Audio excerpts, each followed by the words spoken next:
£100 million players. He is a good one-to-one guy.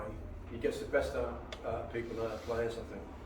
And to have him find his formation for one, and then find the right players to fit that formation is not easy. Especially when you've just bought 4 or 5 midfield players in the summer. That's the tricky zone. The width was always going to kind of take care of itself. But do you agree that it went down? I think people have criticised that they don't quite know what Dean Smith is all about in terms of manager yet. But I don't think he knows himself, because you can only build your squad and your team on the players you've got, and I don't think he knows his best 11. I think we can see that by how much it's changed in recent weeks at the start of the season. But for me, I think Norwich play well up to the final third, and the final third's been the biggest problem for me in terms of not so much of scoring goals, but the creativity when you get to the final third always seems to be a bit monotonous. We get to the final third and then it all seems to slow down a little bit, come back out and go out the other way. Whereas, you know, when we're most effective, I see it as when we get the ball, as Sinani has done, to be fair, he gets the ball and he wants to cross it, he wants to have a shot as quick as he can. And that for me doesn't let those teams get back and get set in their defensive positions. Because otherwise it's got to be the perfect goal every time. And in the Championship you don't get much opportunity to do it. With Pookie playing, I think they've been bred to ball possessions, everything. So when you get in the final third, you can't just get the ball in the box from deep areas and big crosses, because you've only got Pookie in the middle. Where with Sargent, you've got to change your game a little bit. With Hugo, you change your game where you can cross deeper, you can get it, take a yard out, cross it in as early as you can, because your aerial battle seems to be beneficial to us with those two guys in it. So I got a thing with this ball retention thing. Millwall, who saw the Millwall game? How many just saw them get it in there with free kicks, corners, set pieces? Sometimes we've got to adapt to that, haven't we? I think sometimes you've got to do it yourselves as well, mix it up a little bit. I think we can be too. Sometimes we'd be a little bit too predictable. I think if Norwich comes, if the team comes and sits defensively against Norwich as they tend to do, you've got to score first. Because if you don't score first, they've got something to hang on to for the whole game. If you score first, they've got to come out and try and get something back. Can we ask questions, guys? Yeah, of course you can. We only just said this is our quick hello. No, the reason. Right, let's go. Look, Q&A, let's get straight to it. The reason being, Goss, I think a lot Have I of ever known anyone who's had a shit on a golf course? Oh my This guy? Yeah. I heard that story. You had to. Stand up and explain yourself. Well, I actually think I've gone red now. You're going to die first. Eadie had it, mate. No, because one of the things I'd like to know from your guys' point of view is the comparison between Dean Smith and Daniel Farke. What's the benefit to us as a chalk and cheese team? in terms of managers? I think Daniel Farke was very much possession based, wanting to do things in a certain way. Farke ball, he got labelled as, didn't it? Playing out from the back, wanting to score these goals. But I think he had the right players to do that, which they did. I mean, the 2 times in the Championship before, they walked it really, essentially. But that didn't work in the Premier League. No. And it can't work in the Premier League because they're all as good as you are, if not better. So you have to find other ways to win football matches. And I think they've started to go another way now where they're looking for different types of players. But it takes a bit of time to create another culture, because there has been a culture at the football club for probably the last 5 or 6 years under Daniel Farke. Dean Smith's very much, probably a little bit, like Gossi said, a bit more old school. He's about characters and working hard and work rate and desire and teamwork, all those things that are right and are needed in the Championship. My concern, I think we've all been concerned about in recent years, is the signings. As simple as that. No one gets judged until they play. I've never judged anyone until they kick a ball. But they haven't been good enough at times, not just in the Premier League. But they've got an opportunity to excel in the Championship. And we hope they can do that. Because if they can't, then you have to point the finger at the recruitment. But they get up again. Are we saying in an ideal situation, Farke's the one that gets us into the Premiership and Dean Smith's the one that takes us Well, Dean Smith's done it at other teams, so he's capable, but he does it in a different way. But it takes a long time to change a group of, or squad of 26 players that Daniel Farke had into a different type of 26 players that Dean Smith essentially wants. That's the way I see it. Yeah, he's they're both good man managers. I think Dean Smith would be a better man manager. I think Farke goes with what's called a philosophy in his eyes, how to play, how to set up. So he come in and set up 4-2-3-1 as a formation, and it was those attacking 3 or those holding 2 when we got in Ollie Skip and we played Kenny McLean as two holding midfield players. And then we had the three, then we had the one, and it fitted.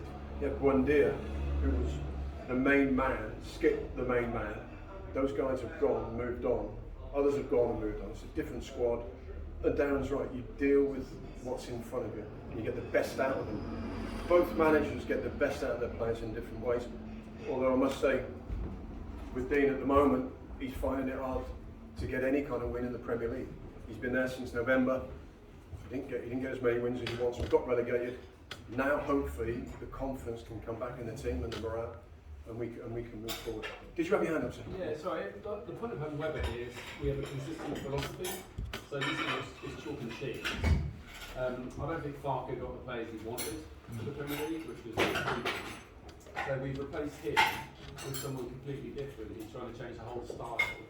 But Webber's whole ethos is we get rid of a head coach, we bring in another one who can work with the same kind of players. I think Webber's though has had.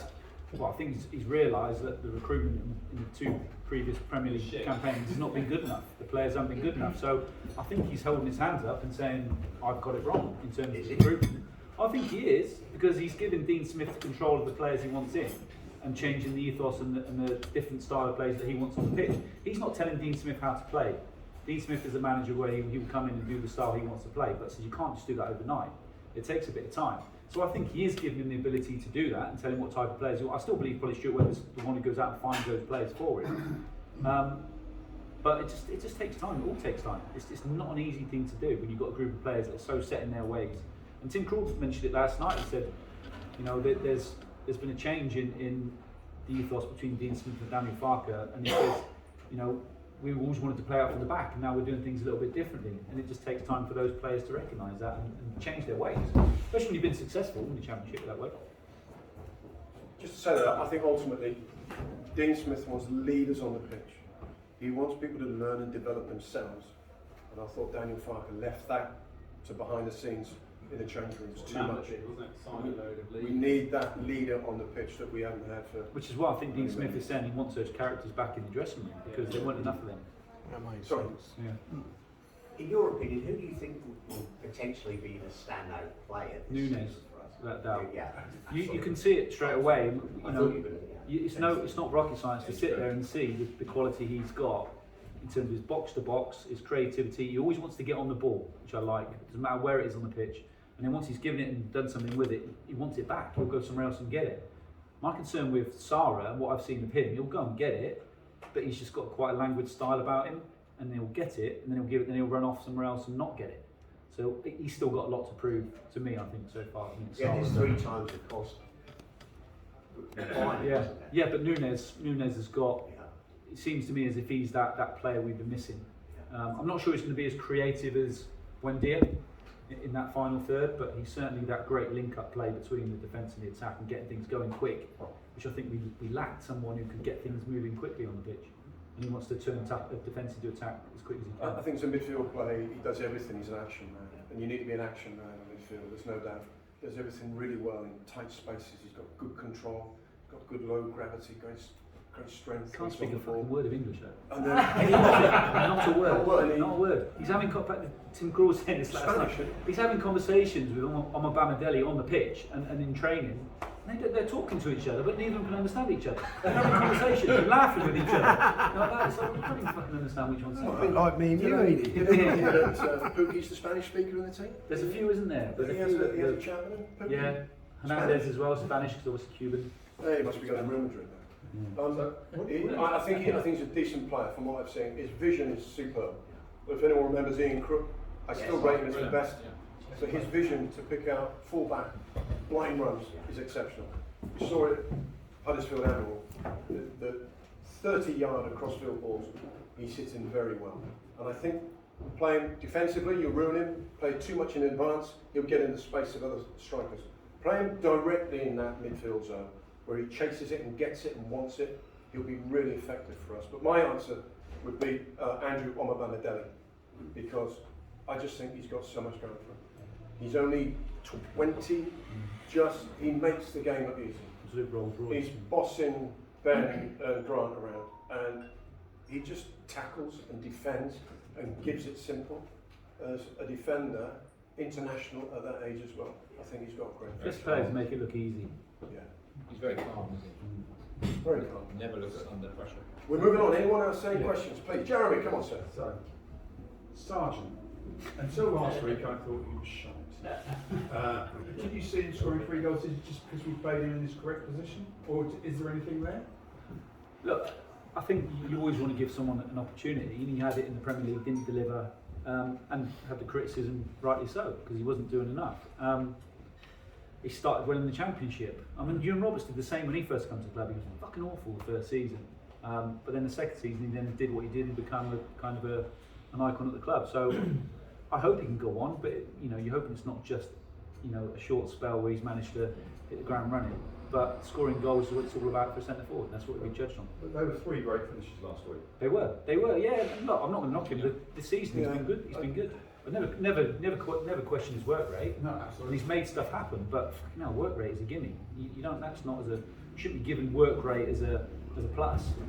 That's the bare minimum you should be given. So he gives that, but with the centre forward, it's got to be goals. He signed as a striker. Yeah. I think I didn't know he played. I mean, my response to goals out of the game, and I just sent my mate a text and for fuck's sake, Sargent to score. Yeah. Yeah, and you just never Got saw an oldie, mate. Yeah. Where's he going with that? Just getting that ready for you, actually. Like to catch. How many handcuffs can you get That's back? a big shot out of windows. My friend, my thoughts is the majority when Pookie plays, he plays on the right hand side. Yeah. You play him as a central striker, he gets more responsibility on his shoulders. He's got more belief, more confidence because he's in his position that he wants to play. I think he took his goals very well. Last season he scored a couple against Watford, was it? He did some silly little back heel that was classed as the best thing ever. In actual fact, I thought his second goal was better because that is him as a player. Across from the flank, rises really well, heads it in. Yeah, That's what he Absolute gives you. square peg He round gives you goal when he's something playing wide. differently. He's not quick, and he's not going to trick and get past people and cross into the bottom. He wants to be on the end of it. But it was a needs must at the time because Shika wasn't producing, Tazoulis wasn't producing, Hernandez was out on loan, Campbell wasn't producing, so we had no one else that was going to be able to fit into those areas. And thought, I think if someone can work their bollocks off and make things happen, that might be the position for him. But you can clearly see he's a centre forward. Judging goals being scored. Pookie rides the bench then? Yeah, and rightly so. He needs, and he actually probably wants it. He wants that competition to make him a better player. He needs to have someone nipping its heels, and it's good that Adam Eadie's back now and Hugo's scoring goals because you need that competition centre forward. It's tough for him to take him out. Well, it would do, but I don't care if the other person's scoring goals, and he understands that as well. He knows he's centre forward. If the other person is playing in front of him scoring goals, he ain't going to get in. He looks like he's lost half a yard. Pookie. Well, he's about 95 now, isn't he? He did have Cody Young like me. I'm not going to go on to that. Well, is Dean Smith the type of guy who keeps a winning team?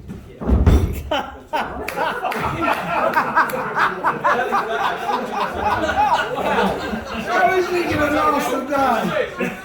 What time you out till later? Sorry. He's having a fucking heart attack. I was getting ready for the kid to life thing, mate. You're lucky.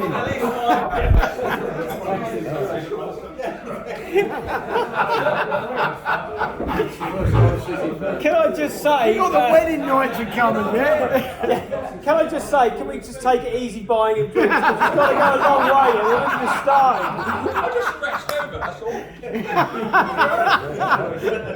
He's still thinking Oh my God. Sorry about that, guys. What about me? Can I ask Yeah, go on. That's at the back. Cool. England women's football team versus Norwich, who wins? Who? I missed that one. Norwich and 16 versus would be. Norwich, who wins? That's not been the game should never be compared. It should No, never. they are very different. I just They are wonder- very different, and He's not going to to give you an I don't think there's example, much to be said for putting England women's Norwich team under 15s in and the 16s Championship, would beat the so England they're women's training team. every week. Without against doubt, competition. they would. It's just a physicality and Yeah, pace. yeah. But and tempo. skill versus the physicality. Yeah, so it's you usually skill. you can't judge the two, and that's what frustrated me was people were comparing the two together. They would never beat them. So that's, But can you imagine a women's team allowed to play, say, the Championship week in, week out, No, they wouldn't. They The couldn't. England team. They couldn't even play World non-league. Cup. They couldn't even play non-league and be successful at it against men's teams, in my opinion. In my opinion. But that doesn't mean to say that actually what they've done is fantastic and a massive achievement. What they've done for the women's game is brilliant and that should continue that way. The thing what pissed me off was, I'm open to anybody playing football and opportunities, but the thing that disappointed me was when they come out afterwards and said, "Oh, we brought it home." It's like, fuck off. And that's not derogatory to them. You're not going to bring the men's Euros home. You brought the women's Euros home, which is a massive achievement, and congratulations and all the money for that. But it's a very different game. Very different. Martina Navratilova 40 years ago famously said that she wouldn't be able to beat any of the world's top 500. So when I was at a school in Ipswich, down on the dark side, we used to have the Ipswich Town under 21 women's team at our school, and they were good. They were the best players in the country. A lot of them, I think it's about 8 internationals they had, English internationals playing in that team. And we played our under 18, or was it under 17 or under 18 boys against them. Bearing in mind this was more of a rugby school, so they weren't a brilliant footballing team. We played and we beat them 8-0. But that's not. They were technically better than our players, but they couldn't deal with the physicality of it, and that was the It's difference. like a heavyweight boxer against a flyweight. Yeah, and I'm not. If they start beating men's teams, then I think you can compare the two. But they should never ever be kept in the same sentence, in my opinion. I just don't think it's a completely different game. Yes, sir. Was there someone else at the back before we come forward to you? No? What about Rashika? Right, Rashika.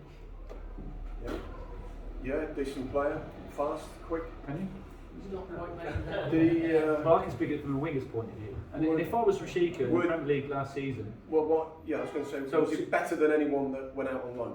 No, not really. well, you look at Rashika, and you can't. I'm not going to judge him on the price he was bought for. I'm going to judge him on his performances. And in the Premier League, he got 1 goal and 1 assist all season. Now, if that was me, I'd be devastated. That's nowhere near good enough. And we would talk about him actually being one of the better players. So I think He's quick. he's got all the tools, but at the minute he's not doing enough. You chuck Hernandez out on loan, you do a better job, I would have thought. But he's a fast player that maybe Dean Smith and Craig Ludd working to mould and shape him into something better. Get an end result from him, get a last cross, last little clever ball in the 18-yard box, get a last shot, that end product from him, then he might be better. It never beats a man though. I mean, I love a winger. Goes past people. Not your level. But Hernandez gets bums off seats. Yeah. You know, brilliant to watch. Comes on 20 minutes. Fantastic. Yeah. Rashika, Yeah, I that's don't the remember biggest last we've time had. he That's the did biggest problem we've had in those attacking positions, in my opinion, in the last few years. We've had no one that's going to go past people. No. They like to get it and come back inside and go out the other way, but no one makes things happen. That's what you Go past people. And that's the midfield players off the ball as well. No one's getting beyond. No one runs in centre the half. We Go on, get so in the you're Premier saying- League and we're the humiliating club all the time. Well, we weren't back in our day, because Most we of did the like time. it. No, I'm not talking about the old day. In the last few years, Yeah, it has. we're the humiliating club. Yeah, there's Basically. That's because I think we tried to We get in play, there, we will finish top of the championship. Yeah. yeah, We get in, we let ourselves down completely. but we tried to play that footballing style. But there's not enough injection of cash for the. Well, it wasn't that, Do it was you a think bit- Billy and players Wing were should just- still be there, or should they have gone? I think they should be there. You've got the 3 lads that we brought in as strikers. You had Rositza, you had Julius.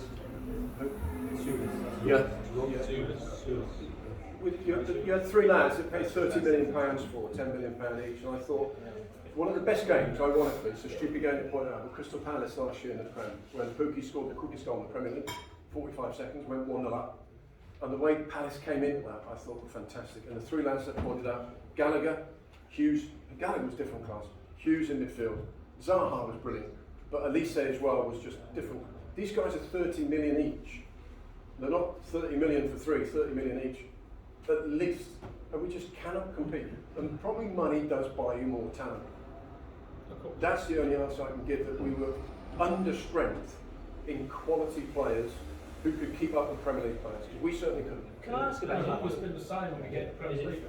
Is it fair Well, to say? we haven't got We never- we spent 60 million that year. But I 60 million is one player for the club. Yeah, well, I get that, but then I look at when Brentford went into the Premier League this season. They spent a fair bit of money, but also they bought a different type of player. They had a physical tempo presence about them, and we saw the first game of the season against Arsenal.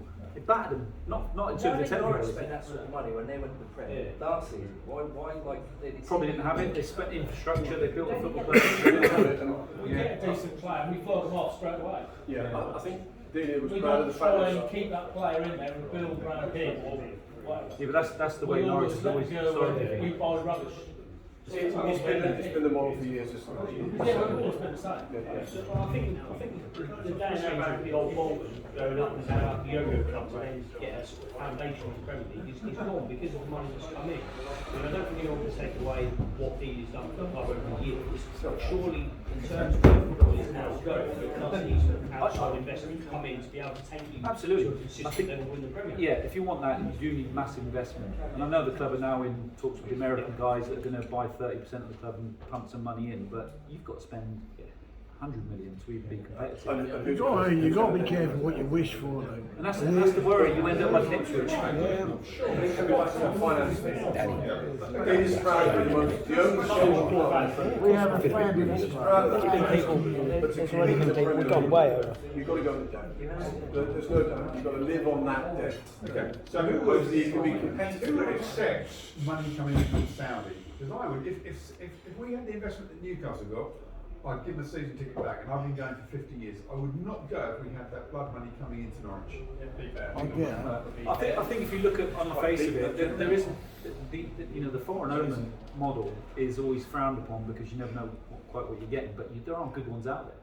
You know, Leicester are a good example of that.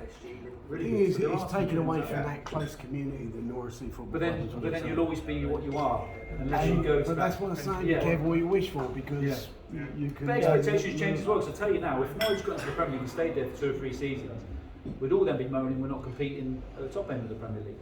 So we want more again. So there's always that expectation change.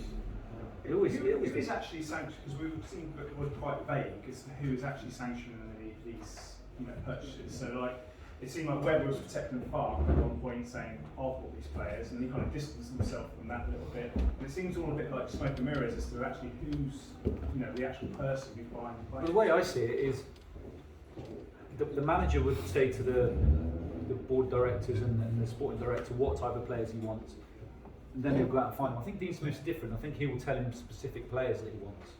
Whereas before, I think with Stuart Webber's been told, or bad players brought into him to create this kind of ethos what they had. Now I don't know. I think it's the most complicated thing in the world to buy a football club. I remember when Andrew and Sharon Turner came in as senior directors of the club, they weren't prepared to loan any kind of money. It wasn't their business to put $1 million in because they knew they weren't going to get it back. It's the same with multi-millionaires. These guys are coming in, but are they buying Michael Folger's shares on the assumption that on the prize that you put in 50, 60 million that we're going to lend off you? And if so, great, but how do we pay you that back? Do you want that back? What's the interest on that? What part of the club do you own? How much of the club do you own if you lend us that money? Are they a bank instead of investors in ownership? Delia's got a lot to think about, but no doubt should be advised by some really senior figures in football, not just the club, or not just Stuart Webber. It's a deep, deep thing to go buy a club. But it seems We'll like probably never know the 9 out of 10 players we bought in the start of Webber's reign were awesome. Whereas like now it seems to be the other way around. Well, do you know what? I look back to that, and I often get asked that question about the time that they've been here. If I look back to the season where Norwich was successful the first time in getting back into the Premier League with Dan Farker, they bought Pookie was a free transfer. Wendia was $1,750,000. The players they bought for money never succeeded. They had Tom Cantwell, Jamal Lewis, Max Aarons, all these other lads, Ben Godfrey, all these lads that are coming through the youth team. So they had almost a perfect storm of these younger lads coming through, some good experienced pros out, and these ones that they got lucked out on, a Wendia and a Pookie. Not lucked out on, they obviously went and scouted them. But the ones they've spent money on haven't produced enough for me yet. And there's been too many of those, in my opinion. But you can throw Earl down on the steep. It goes back to the Wolf, doesn't it? You know, the Wolf, but the Wolf wasn't a bad player. He was just played in the wrong position or the wrong type of system to suit him. Yeah. So why not buy like 2 £30 million players and not buy anyone else? Just do homegrown. Because a £30 million player will want 50, 60 grand a week, 70 grand a week. You've got players on Norwich who are probably on 40 grand a week, 50 grand a week, as it is. However, do they survive? From parachute payments. Sorry, Mike. It's balance in the books, isn't it? And that's what parachute payments. But parachute payments only come every. You don't get them. You don't get relegated and get 100 million. It comes over a period of time. Over 2 seasons. Over 2 or 3 seasons. You don't get it straight away. So you haven't got that money then to reinvest You straight guys have away. gone up and down so many times, you must be getting loads. Well, then, you know, You spend loads, I suppose. yeah, you do. Always But, spend. you know, that's that. You think Players' his wages wages. is big. You speak to Rob Newman now, top scout at West Ham. Everybody he speaks to in terms of agents, 30 million minimum to buy the player. Minimum, whoever they are, whatever that is. And it's ridiculous. And you just mentioned 60 grand a week, more than that. The players at West Ham already are on monster money more than that.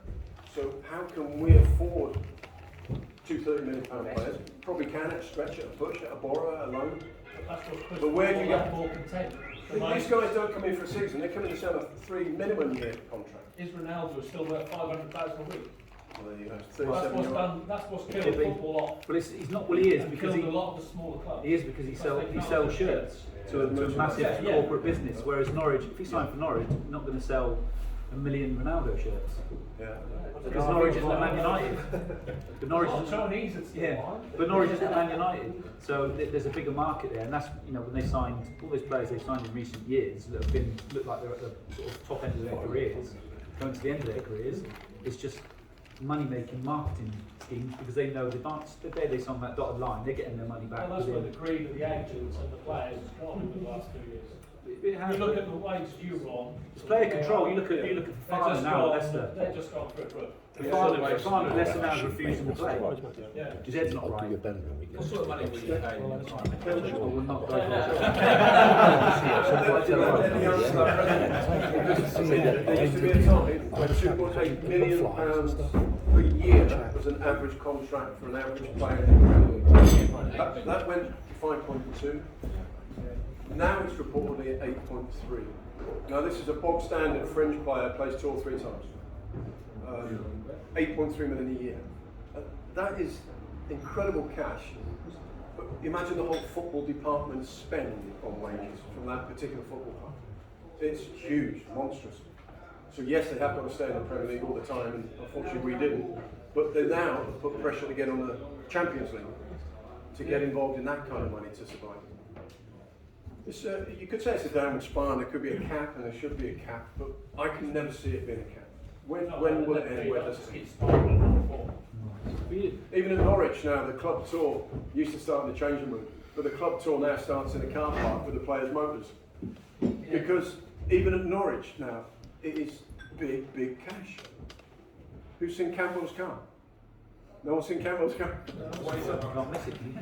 You can't miss it. Describe it, you're a car. What's he got? What's he got? It's a 4x4 Lamborghini, and it's ready, Is that it, silvery.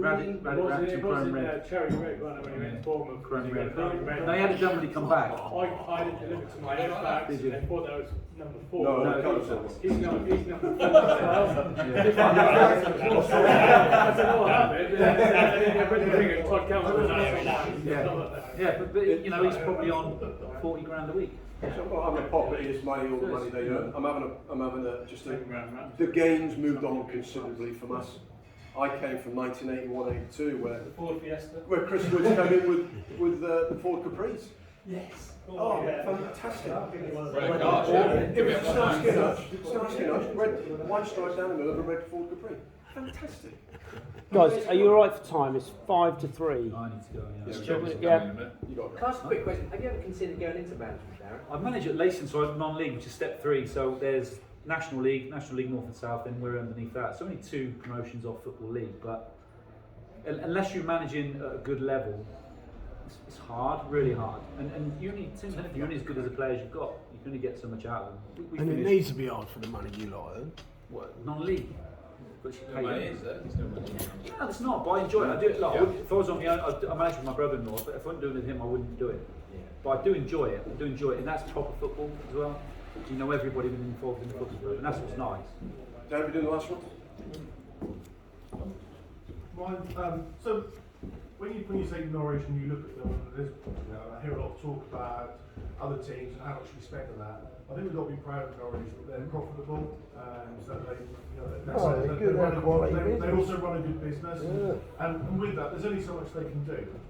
But on the back of that, how they have to run the cash that they've got, and obviously the players wanting more money. You talk about 30 million.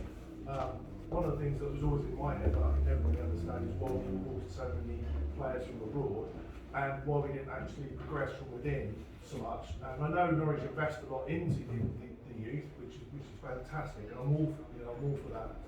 What is your thoughts if the FA said tomorrow that every club had to have 80% from within, and they had to be, born and bred in the UK, and 20% import? What would your thoughts be on that? There wouldn't be a league. No, it wouldn't. I mean, you look at teams, but the problem you got even then, like the teams like Man City. Because it'd be a fair playing ground then. No, well, it's not. Because Still wouldn't, you've got an 80-20 rule. You've got 80% that have to. Yeah, but what's homegrown? You mean English? Sorry? You mean English then? Got to be English. Because it starts to step. Or do you mean born in the city that? No, just. Self-induced. This isn't sort of like I'm against foreigners or anything. It's just the fact that we're opening ourselves up to the world, which then brings that cash pie up. Actually, when you try and actually then But what you have to also say you is pump more money into your local clubs. The Premier League is the best league in the world, and that's come about because of players like Ronaldo playing it. So I agree. There's been a lot of players. I agree. There's been a lot of players that are not good enough that have come into this country and almost raped to live in, fucked off again and gone. Yeah. But there's also those brilliant ones that have lifted the Premier League to be the biggest showcase in the world. It is. So you have to have that. If you condense it down again, the game will go back to what it was in the 70s and 80s, and it won't be full stadiums. It wouldn't be. You need those superstars. But then there'll always be this argument which we have about, well, why don't they put more money in, they can't afford it. You'll always get that. Yeah, can't always. afford.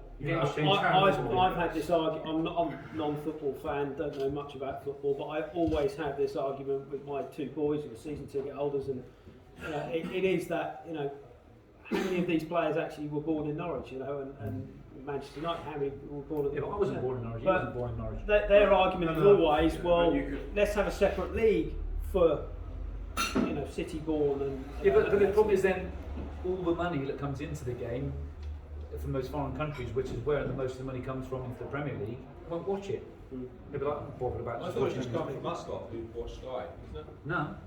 It comes all over the world. That's a tiny part of the UK. But isn't there part of you that thinks, wouldn't that be nice if it was like that? For me, the Norwich yes, Football Club was Norwich people, and Chelsea Football Club was Chelsea It's just people. not. It's like comparing F1. No, it's an ideal world. But They still have Danny Mills playing it. It's the same as this fine city of ours. We're a cosmopolitan city. It's like saying, it's very you can only live here. Yeah, right. It's never going to happen. So we're never going to establish ourselves. Right, guys, we're going to have to start wrapping it up. Have a good night, guys. We say thank you to these guys. Still got time to back out, by the way. Oh, thank you. Yeah, third time. You fucking. Thanks, guys. Thank you.